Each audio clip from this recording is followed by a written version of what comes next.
হালদা নদী বাংলাদেশের রুই জাতীয় মাছের সর্ববৃহৎ প্রাকৃতিক প্রজনন ক্ষেত্র, যেখান থেকে রুই জাতীয় মাছের নিষিক্ত ডিম সংগ্রহ করে রেণু উৎপাদন করা হয়, যা দেশের মৎস্য উৎপাদনে গুরুত্বপূর্ণ ভূমিকা রাখে।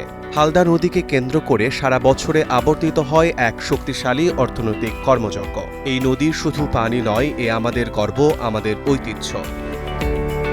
সরকার নদীটিকে মৎস্য হেরিটেজ হিসেবে ঘোষণা করেছে, যেখানে কোনো বসতবাড়ি বা প্রতিষ্ঠানের পয়ঃপ্রণালী সৃষ্ট বর্জ্য নদীতে নির্গমন করা যাবে না। নদীর অববাহিকা অঞ্চলে কোনো প্রকার তামাক চাষ করা যাবে না। নদীর অববাহিকা অঞ্চলে কৃষি জমিতে ক্ষতিকর কোনো কীটনাশক ব্যবহার করা যাবে না। নদীর পার সংলগ্ন এলাকায় কোনো প্রকার ব্রিকফিল্ড স্থাপন করা যাবে না। হালদা এবং তার শাখা নদীতে ড্রেজার দিয়ে ক্ষতিকর পদ্ধতিতে বালু উত্তোলন করা যাবে না।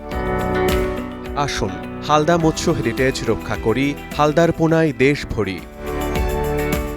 জনসচেতনতায় হালদা নদীর প্রাকৃতিক মৎস্য প্রজনন ক্ষেত্র উন্নয়ন ও ব্যবস্থাপনা প্রকল্প, মৎস্য অধিদপ্তর, মৎস্য ও প্রাণিসম্পদ মন্ত্রণালয়।